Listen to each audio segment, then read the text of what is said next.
This is the cold. Steely blue. Very quiet. Makes you shiver. Makes you want to hibernate. Depresses you. Sometimes the cold is loud, and the loudness makes the cold colder. Makes you take shelter. The cold is your constant enemy, and it can prevent you from doing your job. It can even kill you if you don't make it your ally and learn to cope with it. The most important person in cold weather combat operations is the leader. Here are 3 qualified leaders to give you their ideas on leadership in the cold. First is a corporal of the Royal Marines. He has spent the last 7 winters in Norway as a leader and an instructor. Okay. Cold weather affects the way we think, all right? So therefore, it affects the way we act. It always takes longer to do things out here. It's time appreciation, all right? Just think about it. Right, pass the net across. Because of the intense cold, there is an awful tendency among junior leaders to look after themselves instead of their men. In cold conditions, it is essential that the leader looks after his men. For example, he does something that he might not have to do in another climate, and that is discuss the routine in the early morning to be certain that the section is fully prepared.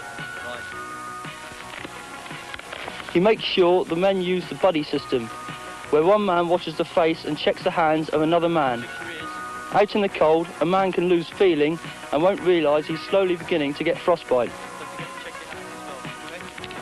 Every man relies very much on his buddy out here, and the leader must make sure that this happens. I mentioned time appreciation. In a warm climate, you'll say to the Marines, right, get ready to move in 5 minutes. That doesn't happen here in quite the same way because everything takes a little longer in cold weather. For example, it takes half an hour to get a hot wet on. So a good leader must be able to take care of his men, must make sure that they can take care of themselves. They must be aware of time appreciation, and these things should be high on your list, okay? Next is a Norwegian Army sergeant. As far as the leader is concerned, he must take care of his men, but he must also see to it that they take care of themselves by teamwork. That's the buddy system.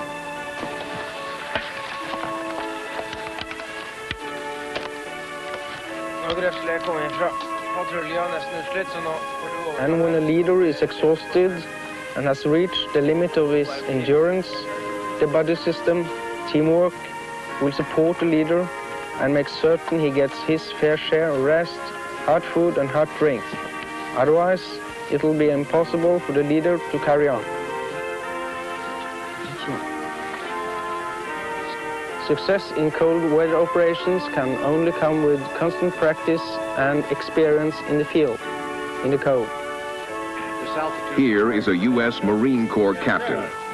He conducts the cold weather leader course at their Mountain Warfare Training Center at Pickle Meadow, California. Good leaders have certain traits in common. One is the commitment to do their absolute best at all times. For example, in the last few days, you've seen what kind of physical conditioning this altitude and weather demand. You must keep yourself as a leader in top shape so that you can accomplish the movement necessarily to properly plan and supervise in cold weather. How do you know all the ski bindings in your squad are good? I personally checked them this morning, sir. A good leader, when asked if all the bindings fit in his squad, can back up his answer by saying that he took his men out on a ski march and personally checked their bindings before, during, and after.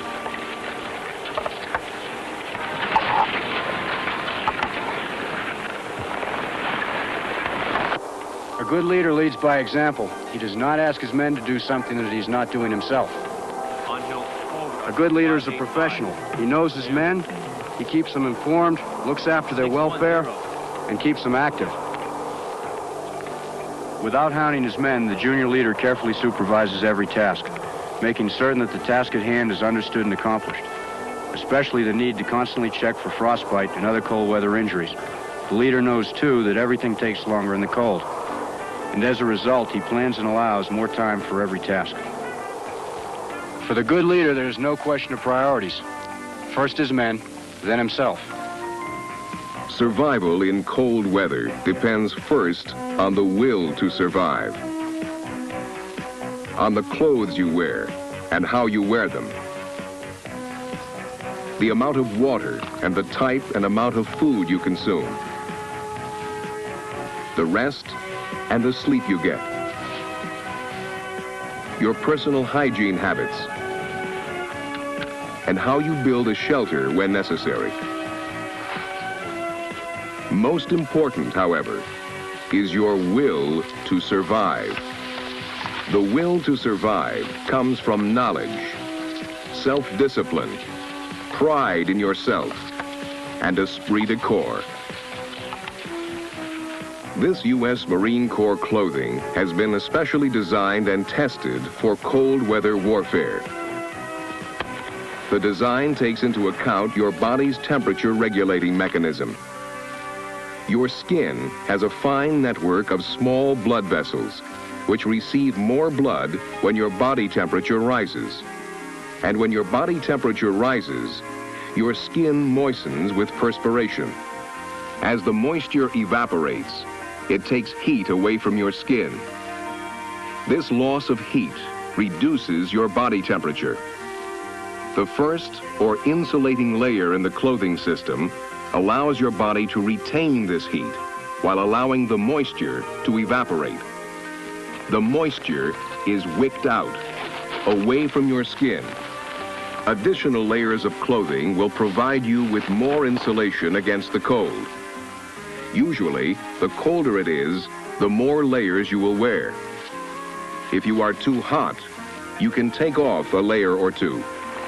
And you can let cold air in between the layers to ventilate the excess heat. Try to remember the acronym COLD.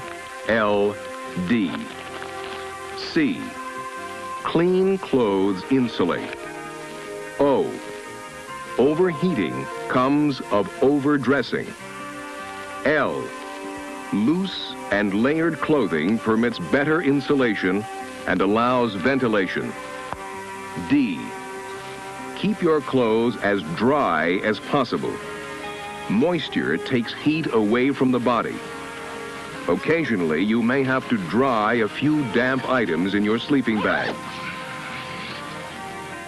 The British Royal Marines use the sleeping bag to keep their leather boots from freezing.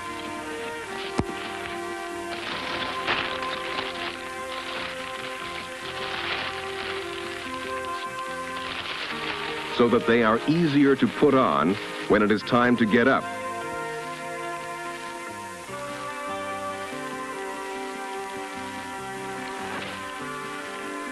One last item of clothing, your VB, or vapor barrier boots.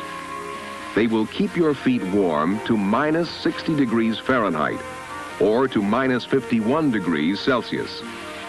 The boots keep your feet so warm that they perspire, so you must change your socks as often as necessary to keep your feet dry, or risk foot injury.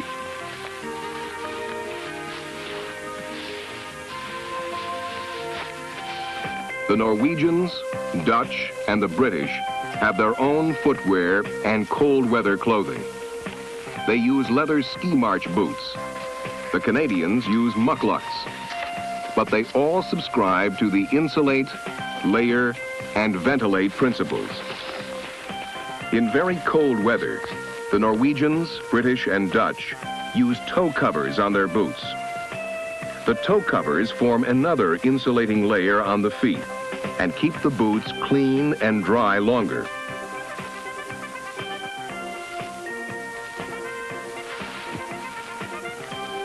When toe covers are used, you have to readjust the ski bindings, but this is no problem.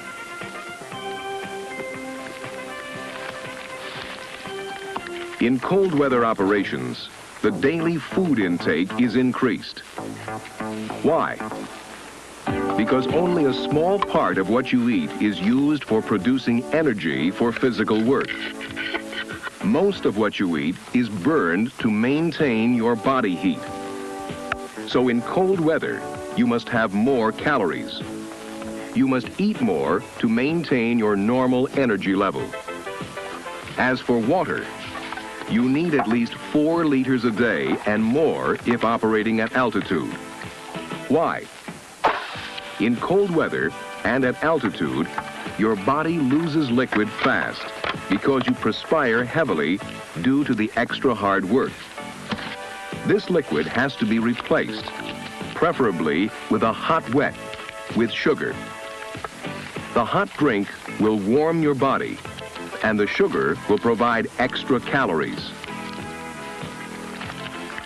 Don't count on your body to tell you that you are thirsty, because the thirst mechanism shuts down in cold weather.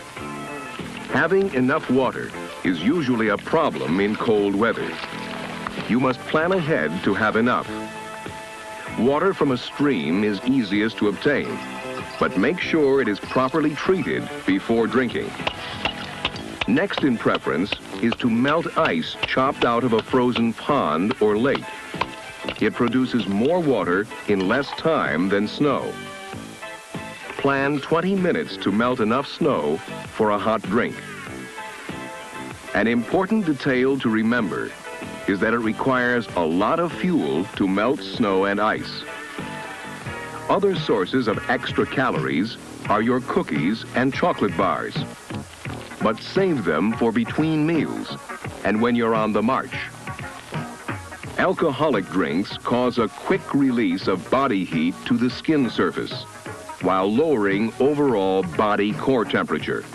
As a result, you get a false feeling of warmth. Alcohol assumes the temperature of the air around it without freezing. If consumed, serious injury may result. There is little to say to the fighting man about sleep and rest in cold weather, except that you must get as much sleep and rest as you possibly can. With regards to personal hygiene, face, hands, armpits, crotch, and feet should be kept clean. Stay in the tent for some time after washing, because washing, and especially shaving, removes natural oil from the skin, thus exposing bare skin to the cold. When possible, shave before going to sleep in order to give your face as much time as possible to recover. Teeth should be cleaned daily. It is normal in the cold to delay bowel movements. Make every effort to go regularly to prevent possible constipation. A section of soldiers are caught out in bad weather. They cannot proceed further and must have shelter. The leader decides to take the time to build a snow cave. A snowdrift is available. The right place to build is as high up on the slope as possible.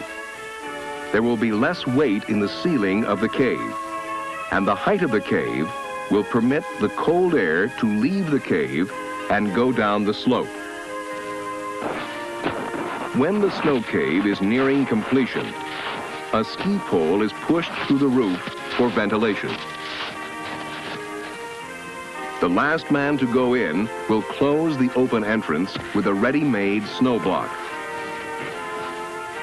In this cave, the leader and his men will be well protected from the storm.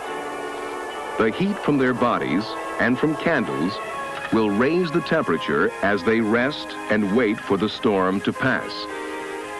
This is what the Norwegians mean when they say, "Make the cold work for you." There are other types of snow shelters you can build. If a snowdrift is not available, you can build a snow trench.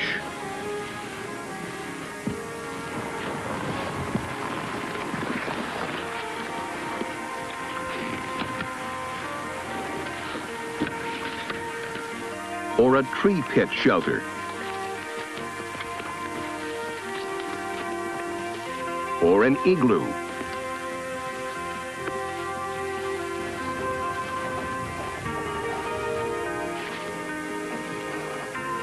These efforts are more examples of turning the enemies, the cold and the snow, into allies. So much for the subject of survival. How about movement? The most common methods of individual movement in the snow are snowshoes and skis. This Canadian shoe has a magnesium frame and is widely used. The British and Netherlands Marines use this type of shoe, which straps easily to your boot. And the Norwegians have this type, which uses their standard ski bindings. The disadvantages of the snowshoe are that you can't slide to make the best use of the snow. And snowshoes are tiring. They take a lot more effort than walking on hard ground. The Norwegians and the British and Netherlands Marines are primarily ski-borne. These are a pair of wooden Norwegian Army skis, used also by the British and Netherlands Marines. The U.S. Marines use these all-terrain standard military skis. Skiing is a skill that cannot be learned quickly. But straighten out your arms. Use your arms. Okay, let's go. Stretch out your arms. Okay, use your skis. Remember, don't cross your skis. It takes about 6 weeks to become reasonably proficient.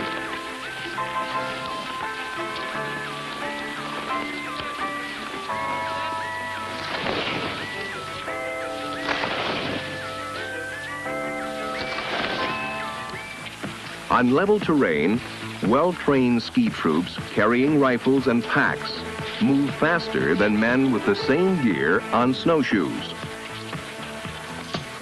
When pulling an American Akio or a Norwegian Poke, skiers move slower. The rate of advance is substantially decreased when negotiating difficult terrain.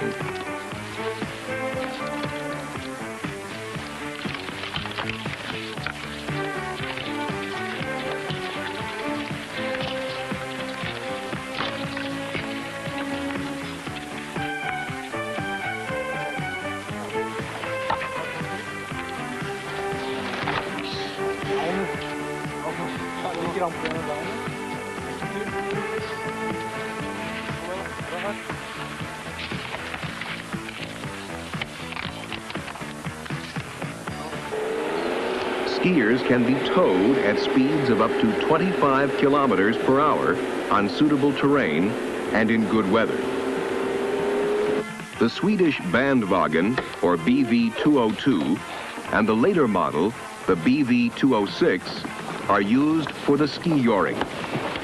The BV206 can pull 15 skiers, and it can carry 17 men between the front and rear cabs.